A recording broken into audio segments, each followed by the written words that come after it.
Sometimes, as with most adaptations, films can get it spot on. The likes of Chris Evans, J.K. Simmons, and Gal Gadot have all brought to life some of the world's most famous comic book characters in the most authentic manner, nailing their respective roles in their look, performance, and with the material they have to work with. Sadly though, some actors aren't so fortunate. Even if they manage to faithfully replicate a comic book character, there's always the chance everything else in a given film can just fall apart. I'm Ewan, this is What Culture Comics, and here are 15 perfect superhero casting choices wasted on terrible comic book movies. Number 15, Viola Davis as Amanda Waller, Suicide Squad. Just when the DCEU needed a critical hit, Suicide Squad came around and provided the exact opposite. The film was dreadful, failing to live up to the promise of its trailers and squandering what was obviously a brilliant premise. Compounding its flaws further was the fact that it had made several inspired casting choices, with the decision to put Viola Davis in the role of Amanda Waller one of the film's best. In the comics, Amanda Waller was a cold, calculating figure who would stop at nothing to safeguard the nation's security. That same ruthless streak is at the forefront of Davis's portrayal, but the rest of the film just let her down.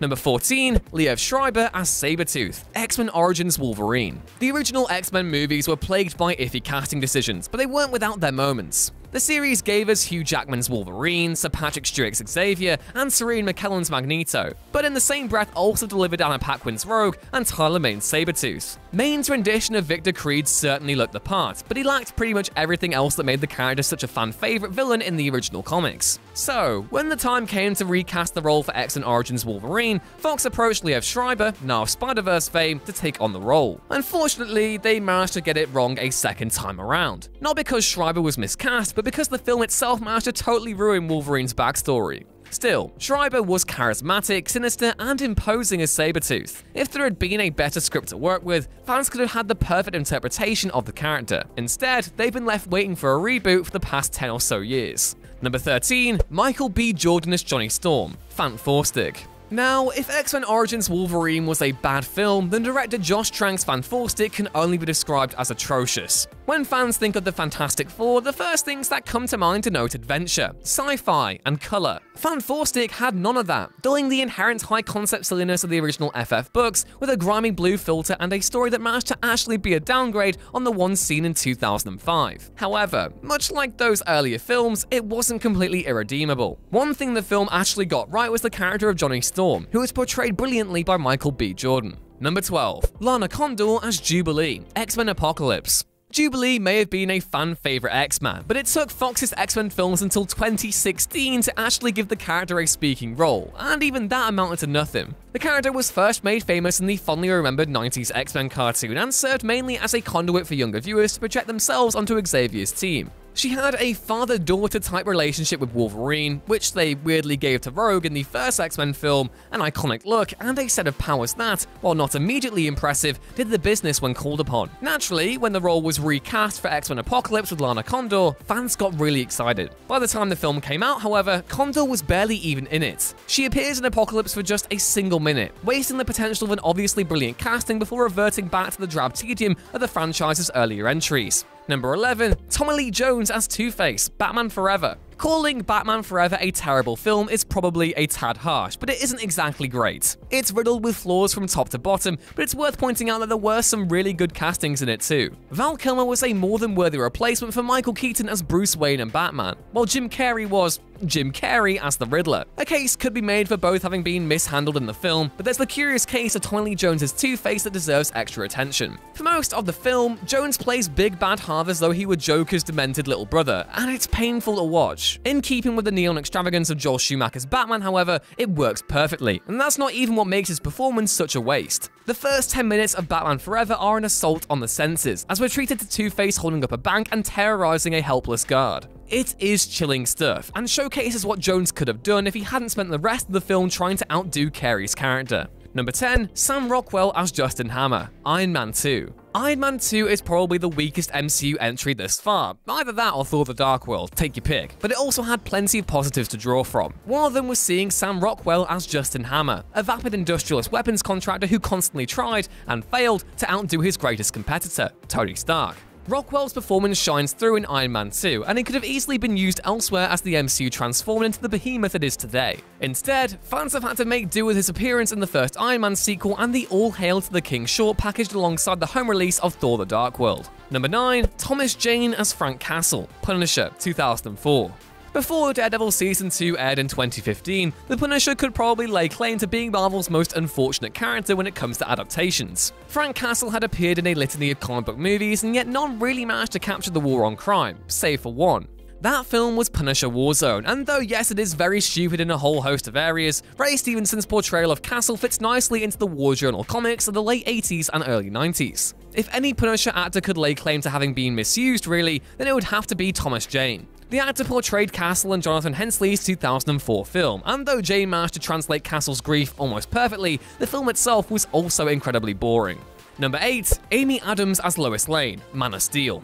Amy Adams is one of the most talented actors currently plying her trade in Hollywood, and yet somehow she is being completely and utterly wasted as Lois Lane in the DCEU. Adams looks, walks, and talks the part, but she's given the square root of nothing to do in either Man of Steel, Batman v Superman, or even Justice League. She just sort of wanders around from scene to scene, currying information, and occasionally making love eyes with Superman, who, even then, is completely wasted too. In truth, the lost potential of the DCEU, at least during its formative years, is exemplified by the treatment of Henry Cavill's Superman and Adams' Lois. The former had the potential to be just as bright and inventive as his two immediate predecessors, and yet was left to languish in a monochromatic black hole with nothing but Frank Miller's interpretation to inform the character's depiction. Number 7. Jeremy Irons as Alfred, Batman v Superman: Dawn of Justice. When he was first cast in the role, Jeremy Irons should have joined the likes of Michael Gough and Michael Caine as one of the great British thespians to have portrayed Alfred Pennyworth. Sadly, while Irons' performance in Batman v Superman was spot on, the film was pretty much the opposite. Irons' Alfred is perfect whenever we get to see him, providing a sardonic wit to counteract the grim machismo of Ben Affleck's Dark Knight, but he should have featured in a better film. Number 6. Thomas Hayden Church as Sandman, Spider-Man 3. To call Spider-Man 3 terrible might be being harsh on Sam Raimi's ill-fated threequel, but compared to Spider-Man 1 and Spider-Man 2, it was an obvious disappointment. Despite its flaws, however, Spider-Man 3 wasn't without its positives. It contains a great cameo from the late Stan Lee, some nifty special effects, memes aplenty, and even some decent performances along the way. Yes, despite all the protests regarding Emo Peter, Topher Grace, and Amnesiac Harry, there are a few actors who do genuinely great work in Spider-Man 3. One of them is Thomas Hayden Church, who played iconic Spidey villain Sandman in the film and manages to persevere despite a needless retcon and a plot filled to bursting point with villains. Number 5. Margot Robbie as Harley Quinn, Suicide Squad. Fortunately for comic book fans, Margot Robbie's Harley Quinn is set to return in next year's Birds of Prey, directed by Cathy Yan and casting Harley in a different light altogether. However, for all intents and purposes, it's absolutely fair to say that 2016 Suicide Squad completely wasted the character. Boasting a new look courtesy of costume designer Kate Hawley, Robbie's Harley leaped off the screen and managed to perfectly embody the version seen all the way back in 1992. Unfortunately, she also had to deal with Jared Leto's Joker, as well as a script that seemingly managed to misread the abusive connotations of the pair's relationship. There were other, more obvious issues with Suicide Squad, but with Robbie due to feature in multiple DC films after Birds of Prey, it's clear that the actor's performance won't be wasted for too long. Number 4. 3 of the 4, Fantastic Four, 2005. Fox's early Fantastic Four films were not good. In fact, they were pretty terrible, conforming to just about every early 2000s comic book movie cliche, whilst also managing to squander the publisher's greatest villain of all time by reducing him to being a generic suit and tie antagonist. However, the film must also be praised for giving Stan Lee a truly inspired cameo as the Baxter Building's mailman. That was perfect casting, but Fantastic Four also managed to cast several of its key characters pretty much spot on too. Save for Invisible Woman, Tim Story's film nailed the casting of the four. Number 3. Mark Strong as Sinestro, Green Lantern. Simply put, Green Lantern is an unforgivable film. It squanders an incredible premise and spent most of its time grounded on Earth when there was an entire universe out there just waiting to be explored. Frustratingly, the film also isn't without its little moments of genius. The late great Michael Clark Duncan was perfect as Kilowog in the few brief minutes we see him, while Jeffrey Rush is pretty much spot on as Tomar Ray. It is Mark Strong, however, who stands out as the most obvious example of lost potential, with the actor delivering a brilliantly theatrical take on hero-turned-villain Sinestro. Number 2. Ben Affleck as Batman, Batman v Superman: Dawn of Justice.